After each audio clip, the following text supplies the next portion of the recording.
आज की इस दिव्य एवं पवित्र कथा को आगे बढ़ाते हैं। आज इस कथा का ये पंचम दिवस और बड़ी अद्भुत कथा को हम श्रवण कर रहे हैं। भगवती के गुणानुवादों को हम गा रहे हैं। तो आइए अब देवी भागवत में प्रवेश करते हैं। कौसले सुनपश्रेष्ठो सूर्यवंश समुद्भवः पुष्यपुत्रो महातेजो ध्रुवसन्धिरिति स्मृतः। तो देवी भागवत कहती है,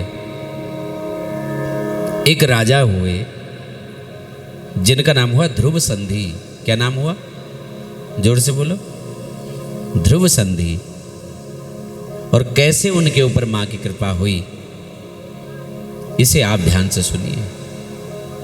मां जीव को कैसा निहाल करती है, उनके पुत्र सुदर्शन पर कैसे भगवती की कृपा हुई, ये आप ध्यान से सुने, समझें और भगवती पर विश्वास करें। राजा ध्रुवसंधि बड़े धर्मनिष्ठ हैं, सत्यवादी हैं। देवी भागवत में लिखा है राजा ध्रुवसंधि कैसे हैं? बोले धर्मात्मा सत्यसंधश्च वर्णाश्रम ऋतेरताः। सत्यवादी हैं, अद्भुत हैं, वर्णाश्रम धर्म का पालन करते हैं। उनके राज्य में न कोई जुआरी, न कोई शराबी, न कोई धूर्त, न कोई धोखेबाज, कोई नहीं। उनकी प्रजा बड़ी ईमानदार है, बड़ी धर्मनिष्ठ प्रजा है। अच्छा, राजा यदि ईमानदार हो ना, तो प्रजा अपने आप ईमानदार हो जाती है। राजा यदि जितेंद्रिय हो, तो प्रजा अपने आप जितेंद्रिय हो जाती है। यथा राजा तथा प्रजा, हमारे शास्त्रों में लिखा है। नेता यदि संभल जाए तो पूरा समाज संभल जाए महाराज, है कि नहीं? राजा संभल जाए बस। पर आजकल तो भ्रष्टाचार का बोलबाला है महाराज, है कि नहीं? हर व्यक्ति भ्रष्ट है। भ्रष्टाचारियों की तो बड़ी भीड़ है महाराज।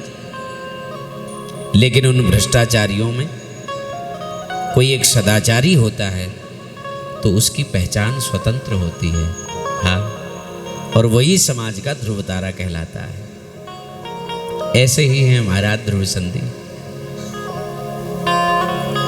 उनके राज्य में सब लोग धार्मिक हैं, सत्यवादी हैं, दयावान हैं, परोपकारी हैं और परमात्मा का चिंतन करने वाले हैं। ध्रुवसंधि के 2 विवाह हुए। एक बंगाल के राजा वीरसेन की पुत्री मनोरमा के साथ, और दूसरा उज्जैन के राजा युद्धजित की पुत्री लीलावती के साथ उनका दूसरा विवाह हुआ। दोनों में परस्पर बड़ा प्रेम था। दोनों स्त्रियां सगी बहनों की तरह मिलकर के रहती महाराज। और यहां लिखा भी है, मनोरमा शुभे काले सुसुवो पुत्रमुत्तमं सुदर्शनाभिदं पुत्रं राजलक्षण संयुतम। ध्यान दिया महाराज। मनोरमा ने एक पुत्र को जन्म दी। वीक नाम पढ़ो, सुदर्शन के नाम पढ़ो, बताओ, जोरल बुलाओ। हाँ, सुदर्शन नाम पढ़ो वीक। और एक महीने बाद दूसरे घर वाली ले एक पुत्र को जन्म दे, यह एक नाम पढ़ो शत्रुजित। हाँ महाराज, युग 2 पुत्र है कि महाराज। समाज में बहुत प्रसन्नता है कि एक हवे 2 बढ़िया होनी ना। एक पुत्र हबीर, 2 पुत्र हुण बढ़िया होनी महाराज। एक पुत्र वाल सदैव चिंतित रहूं, जरा सा कष्ट हो जाओ तो घबराहट हो जाए। तो ये लीजिए समाज चाकी एक हवे दुई हो जाओ बढ़िया।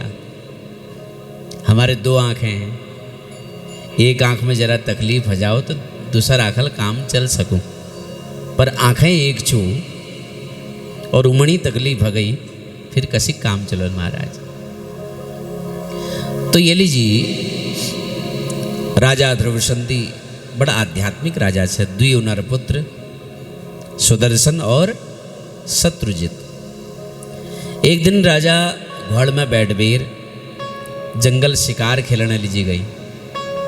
सेना ला दगड़ छी, लेकिन सेना जरा पिछाड़ी सी महाराज। तब महाराज के एक शेर दिखाई दी, सिंह दिखाई दी। उन्होंने तलवार निकालो और तलवार सिंह पर प्रहार करो।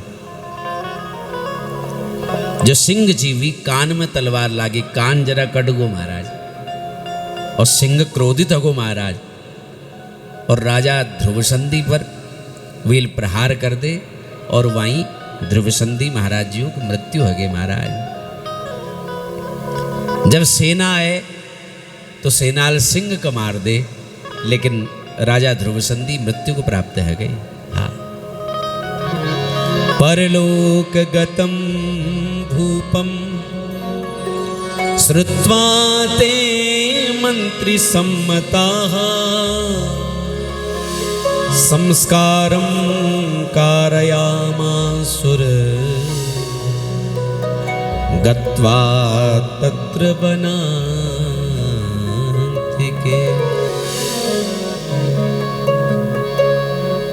देखो, दैव का दुष्प्रभाव, कर्म का फल।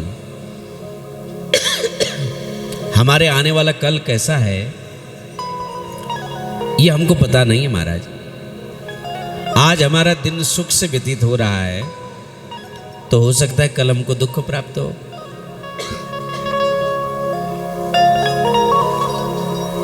आज हम हंस रहे हैं, बोल रहे हैं, खेल रहे हैं, और मालूम नहीं कल हमारे जीवन में दुख आ जाए। प्रारब्ध का बड़ा योग है महाराज। प्रारब्ध की बलिहारी है। पुरुष बलि नहीं होत है, बलि होत समय होत बलवान। भीलन लूटी गोपिका, वही अर्जुन वही बाण। तो इसके लिए समय की बलिहारी है। आज हमारा सुख से समय व्यतीत हो रहा है, हो सकता है कल हमारे दुर्दिन प्रारंभ हो जाए। अब विचार करो, वो मनोरमा, वो लीलावती, राजा की दो दो पत्नियां, जो स्वयं को बड़ी भाग्यशाली मानती हैं, बड़ी सौभाग्यशाली समझती हैं कि देखो हमारे पति इतने धार्मिक, इतने अद्भुत।